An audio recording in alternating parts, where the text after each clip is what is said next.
Several players are asking Major League Baseball to consider a move that's prompted a healthy debate among journalists, players, and team owners across professional sports. The proposed action would ban the age-old practice of allowing reporters into the locker room. While nothing has been formalized, Major League Baseball is apparently considering a ban on reporters in the locker room. The Boston Globe's Shira Springer says that would cut off the only personal access reporters have to players. There is value if you use your time wisely in the locker room and you're observant. You can begin to see some patterns emerge in the locker room that you might not see otherwise. But Fox Sports commentator Jason Whitlock begs to differ. No one belongs in the locker room. It's a bathroom. It's a stupid tradition. And more players of all sports agree. Last fall, the NFL Network inadvertently aired naked players during an interview. It's an issue that's been building for years. This 1986 interview in the Red Sox locker room went on for several minutes, despite one player, who we've blurred, getting carried away. And now it's a better ball club. But that, says Shira Springer, is not the real reason MLB wants the ban. It's a way of just circling the wagons and getting what they perceive to be an irritant out of the way. All of the social media avenues that players have available to themselves, they can put their own story out.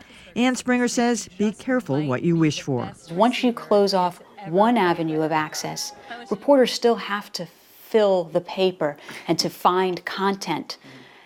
And you don't know where they're going to find content. It may be good, it may be bad. Meanwhile, mum's the word from MLB, which did not return our calls. Yeah, what's up with that? Not even an acknowledgement that I had sent them email. Twice I sent it. Anyway, Shira Springer actually changed my mind on this a little bit, because I was more with Jason Whitlock. Like, really? Is there value in that? She says she's gotten really valuable information from talking to the players and just, they'll open up their lockers and suddenly, Architectural Digest falls out or something like that, and she learns something about them, a hobby or a trend or something, and this idea that a lot of sports teams just have kind of a huddle after the game, like on the basketball court. She said she covered a women's basketball team that did that. It just wasn't the same. They're all standing there. They're anxious to get to the showers. And Jackie McMullen, who I often spoke to about this, really believes that the issue is women in the locker room, that 20 years later, or 30 or 40 or whatever it's been now, maybe 40, she thinks that's really the aim here, is to sweep the women out. Mm-hmm. I've always thought, too, that it's a strange custom, but I tend to be persuaded by Shira's point of view also. It strikes me, I've never done sports reporting, but it strikes me a little bit like, buttonholing the public works director after the city council meeting. It's a place where a lot of sources or people that you need to talk to are in one place and at one time, and it's actually if that's what you're covering, it's a fairly efficient way to do reporting. I would introduce one other issue that Shira alluded to in her comments, which is that we see a kind of a change in the relationship between sports teams and sports leagues and the news media.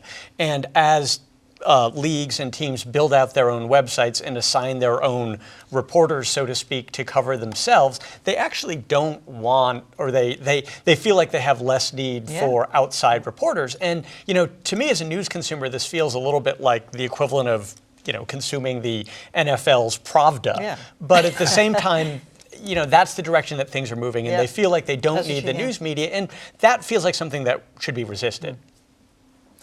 So I love Shira Springer's work, and if she says there's value in this, then I'll have to rethink my own opinion as well, which coming in today was that I cannot recall the last time, and I pay attention to a fair amount of sports coverage, can't remember the last time I heard something interesting uttered by a player after a game. I feel like it's the same inane comments, every single time. There was an article in Columbia Journalism Review in which a New York Islanders hockey player said something like, it's the same interview every time and the same answer every time. And I feel like that's largely true.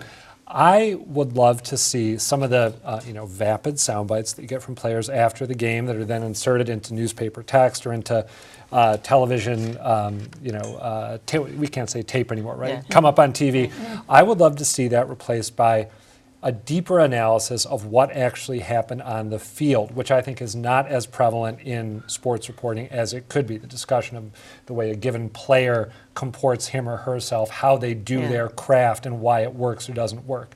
Again, I'll reassess based Shira on what says Shira you get said. a lot of that sense of that from the locker room. Yeah, I yeah. know. So give it an asterisk, but I don't, and I would not want to be a reporter who had to No. go into a locker room No, to cover. I wouldn't So, either. And she says, there's a lot of mutual respect, and the aim is not to watch somebody change their clothes. Of course not, but that's what you're doing Yeah, I know. anyway, right? Well, like all of you, I found Shira Springer's comments to be very interesting, and they have to be taken seriously.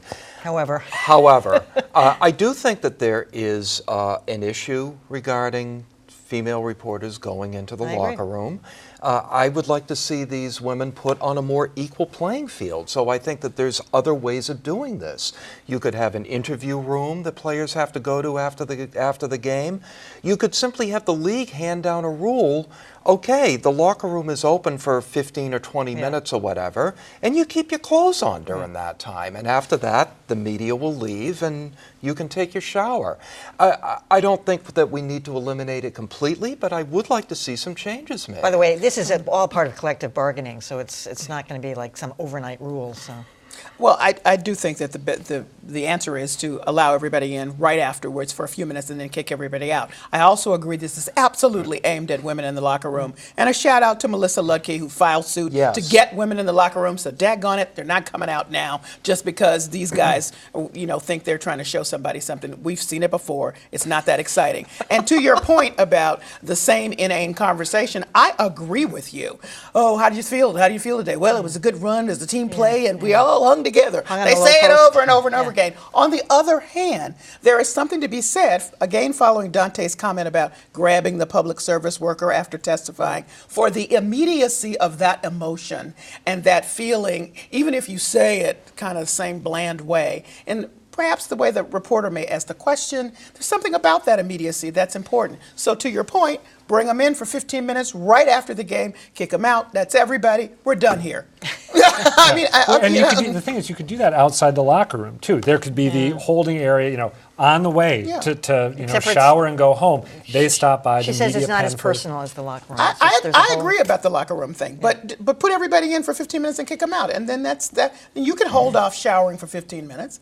But Come these on. guys, they're tired. Yeah, and they in wanna some go home. cases, How much Hungry. money do they All get right. paid to be? Come Yeah. on.